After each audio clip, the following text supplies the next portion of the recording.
Hey guys, welcome to part 3 of my journey building a house here up in Korat. And if you watch part 1 and part 2, basically what I do is I'm going to explain the whole route, the whole way through from beginning to very end. And I might like to point out right now that I have shaved my head. My hair hasn't fallen out. However, if I'd have left my hair on, I think with all the hassle I've had with this, it would have fallen out, because when I explain it to you now, you'll see what I'm saying. But let's just say it's been an interesting journey, quite a surreal journey in many ways. One I wasn't expecting. Kind of almost sitting there thinking to myself, I stood here thinking to myself, wow, what have I done here? But anyway, not to worry, we're in it now. We're in it. I'm knee deep, and onwards we shall go. So where are we with the project? What's going on? So as you know, I came up here and I showed you in part 1 the whole land. This was a rice field, which is now flooded. As you can see down there, and you see right in the middle there's water. So I don't know quite what's going to happen with that. That used to be a rice field. I'm certainly not going to be doing any rice farm or anything like that. But ironically, and here's the weird thing. So we've been in the midst of a lot of rain, heavy rain, and yet the irony of it is, look at the big pond here, or lake, whatever you want to call it, pond. It's lowest that it's low. It's just like completely empty, and I don't understand why. That should be, if anything, full. So bit of an eyesore really, and I'm just thinking long term, you know, where do you go with that? What do you do with that? Because I don't want to have that. I mean, that looks just horrible. Obviously I'm going to tie the cables up and everything, but my plan was to have this sort of like at least like a foot, maybe 2 foot away from the top level here, and that'd be a nice fishing lake, or not a lake but a pond, whatever you want to call it. But anyway, so yeah, not quite sure what to do with that. And what we have had to do, so far, the original land, I'll show you what we did. I spent 130,000 baht to have the land filled. Remember, I had the conundrum about I've got to put the earth on top to then dig it back out. But as you guys quite rightly pointed out, what they'll do is they'll drill down into where they put the footings. They're not going to lift the whole land out. So that put me in place there. The old coconuts. We'll talk about coconuts as well in a minute. Honestly, you give people an opportunity, and they just mug you off. But anyway, here we are. So if you saw the last video, this is what we did. We've landfilled this, and this cost me 130,000 baht to landfill this. And one of the things that was clearly evident, and a lot of people made mention to this, is that we had a smaller pond further up, which I'll show you. And there was quite a concern about what about mosquitoes and all that kind of stuff of an evening, especially being as it's going to be quite close to the house. And I thought, well, yeah, that's a fair shout. So we addressed that situation. What I want to do is I want to get up there first. But I've got to say, I've got no idea about the size of things. I just kind of like wing it on a prayer. And one of the things that's really evident, and you'll see now, is just look how big this is. I mean, you know, there's one thing building a house, and I will build a nice house, and I'll show you the designs that I'm coming up with recently. And thank you to everybody that's kindly sent in the offers of support. But look how big this is. That's huge. I mean, we're not talking about a house there, we're talking about a bloody mansion. So, you know, from my point of view, did I really need to do all the way down here? Could I have got away with just half it? Because if you look back, this land still goes from here all the way down to that wall.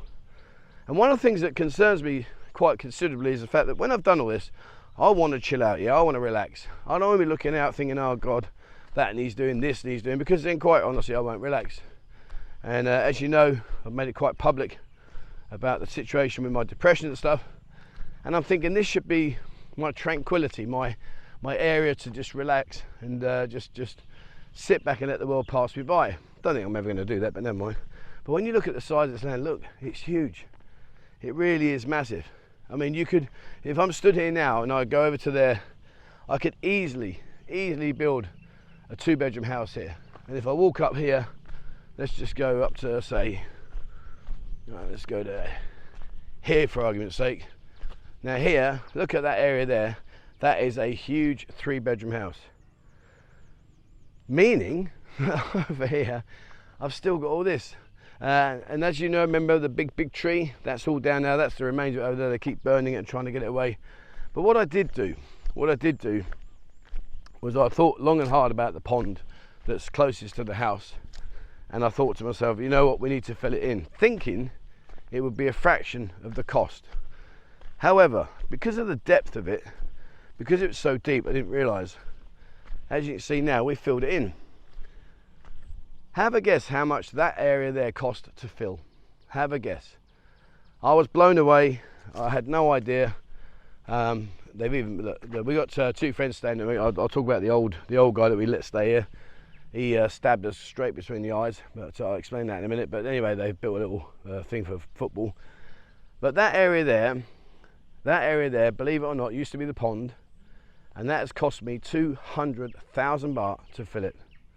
200,000 baht. I just didn't expect that. So right now, between that and what we've done here now with this bit, we're 330,000 baht in, and I haven't even dug a damn hole yet. In fact, all I've done is fill holes. So how does that compare to like where you are in the grand scale of things as to what you think? I don't know. You know, 330,000 baht.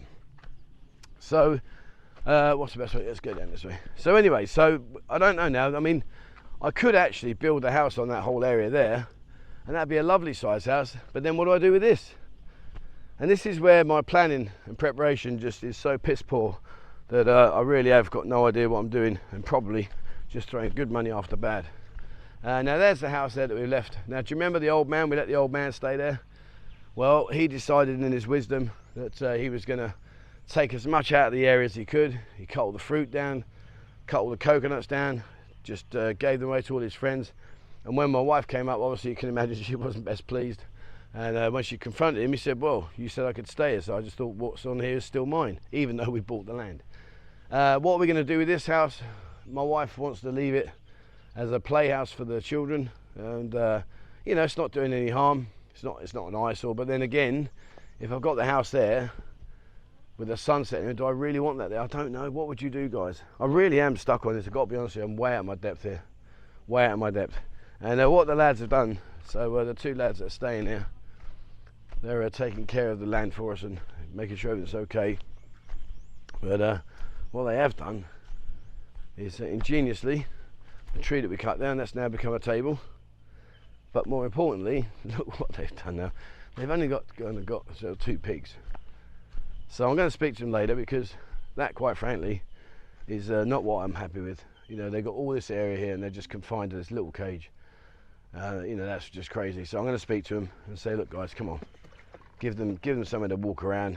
You know, I mean, they've got some steel netting and some pen there, so maybe that's what they're going to do. But they got themselves two pigs. What they're going to do with the pigs, I guess it's going to be dinner at some stage, or sell them on. A lot of Thai people, they buy the pigs, raise them, and then they sell them on at a decent profit.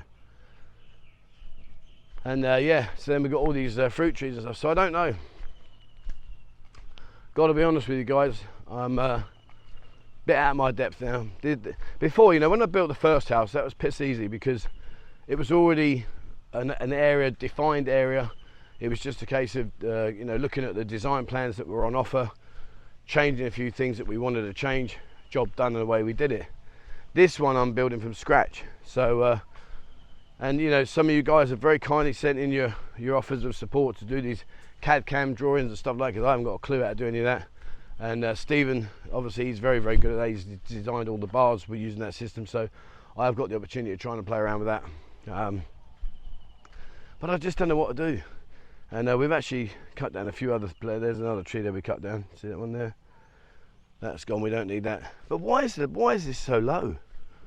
Why is it, surely with all the rain that should be high? I just don't understand. And what the old guy did was he went in there and him and about 3 or 4 friends just literally stripped it of all the fish. We used to have loads of big fish in there, but he's taken them all out now. They've all gone. So, and one of the other things he's done, I can't see them actually now, wherever they are, but he's left well, he had 2 dogs. He's left his dogs here. And the problem with that is, as much as I'm a dog lover, as you may or may not know, I've got Ben and August. Ben's my rescue dog. I rescued him from the meat trade in Cambodia. And August is a dog I've had from a puppy. He's an absolute beast of a dog. He's our guard dog. Everybody is petrified of him, and I know damn well that if I let August loose with these other 2 dogs, it's just going to be carnage. And I don't want that. I don't want to see them fighting, and I don't want to see any of the dogs get hurt. So I don't know how I'm going to introduce that, but we've said to the guy, listen mate, come on, you know, play fair, come and get your dogs. You know, we're feeding them for him at the moment, but he's got to come and get them. So yeah, so that's where we are right now. So 1.3 million for the whole land. I think it's three off the top of it's either 3.76 right or 3.67 right. I can't remember what it is off the top of my head, but that was what we paid for the land. 130,000 for the first block, and 200,000 for that small pond. So if that was 200,000, imagine how much that would cost. That'd be like $1 million baht, if not more, just to fill that up. Where does this money come from? Where do they get these ideas from? And what they had to do was the trucks. Fair play, and again, you know, this is the beauty of having great neighbours. Fair play is the neighbour. I'll show you his house in a second. He's got the house just up here, and he very kindly said, look, let the trucks drive through my land, not a problem. It's the land's not being used for anything. So the gentleman who lives in that house there allowed the trucks to come through his land here, and right in the middle there, see that yellowy area, they drove up there, up, and then they did their work. So, I don't know. What do you think we should do? I really don't know. I've got no idea. What would you do? If this was your land, what would you do with it? Where would you go with it? How would you design it?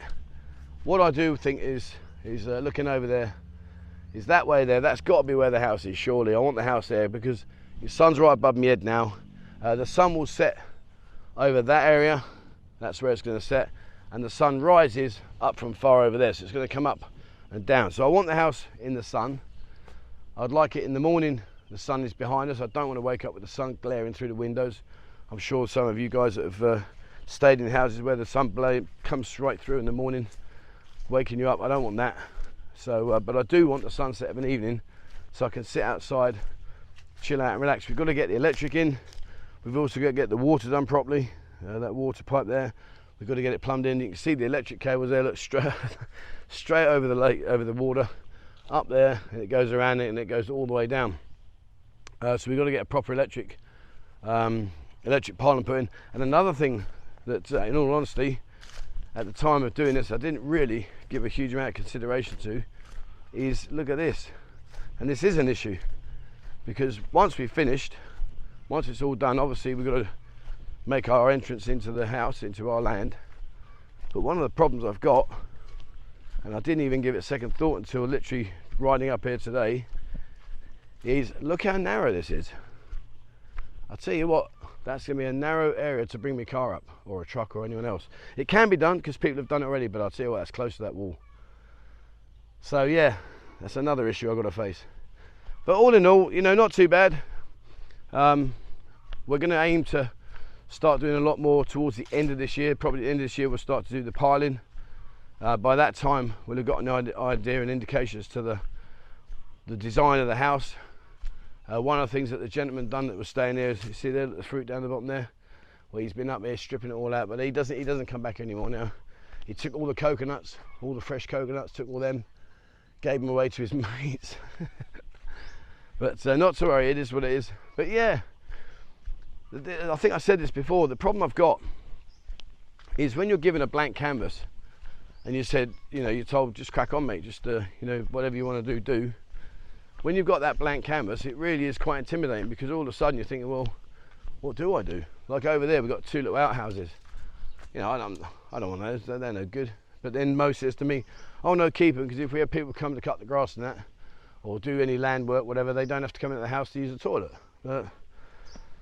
So, you know, and over there, that was going to be my little man cave. However, now that we've got this big area up here, maybe I can make a better man cave. Pool table, drum kit, 72-inch TV for me Emmerdale. Got to be having that in there, haven't we? Little mini bar for me vodka, and me ash back. And maybe this is what I'll do there. Maybe I'll put that up there. But I've got to go and have a word with the lads. I don't like the pigs being there. I'm an animal lover. I don't like that. God, there's not enough room to swing a cat in there. That's crazy. There's 2 of them there. They've got to be out there. But yeah, maybe this area here, maybe that'll be the man cave. I'll do it there. And when I look down here at the lake, this is he's got a gun there. Look, I don't know what he's using, what he's shooting there. No idea. But down there, That's the view down. We're going to have some rain in a bit. And here's the small house at the moment. There we are. This is where the old fellow used to live. So this is his kitchen. In there, that tiny little kitchen with a little single stove. His area there, he's got a bedroom upstairs. Not quite sure what's in there. Oh, it's locked anyway, so I think it's a bedroom. And that up there, I'm not going to get up there. If I get up there, I probably won't get back down again. But over there, maybe that's my new man cave. But it's quite big, isn't it? I don't know. You can always rely on me to mess things up. Anyway, that's it. I thought I'd just give you an update. So far, 1.3 million for the land, 130,000 for that side, 200,000 for this side. Next project will be to have a look at the wall costing, getting the perimeters done and figuring that out, and then designing the house. So here we go. Anyway, see what you think, guys. Drop your comments. What do you reckon? I think I'm off my trolley. I really do. I think the sun's got in my head. But anyway, it is what it is. That's what we're going to do. So well, watch this space. Next video probably won't be now for a good few months, because really we've got to let this ground settle now and harden up. So let's see. All right, that's it from me. Thank you very much for watching. As always, please remember, hit the subscribe button and also the bell icon if you'd like to be notified when I bring out a new video. If you are using PayPal, please change your PayPal over to tneister@gmail.com if you're a member, or just join us here on YouTube rather than go through the website. YouTube's a lot more efficient. I know they take 30% off me, but for now it just works so much easier. We are in the process of building a brand new membership app, a brand new app, mobile app. We've been working very hard on that. We're near the beta testing station. Watch this space, that's coming out soon. Jump into our Instagram. Instagram's all about nightlife, going from strength to strength, so please have a look at that. Likewise, our Discord. Discord is 18,000 plus members, and TikTok. I'm starting to do some lives on there. I'm quite enjoying that bit. It's getting good. So have a look at that, and yeah, join us. All right, thank you very much for watching, guys, and please, wherever you're in the world, stay safe.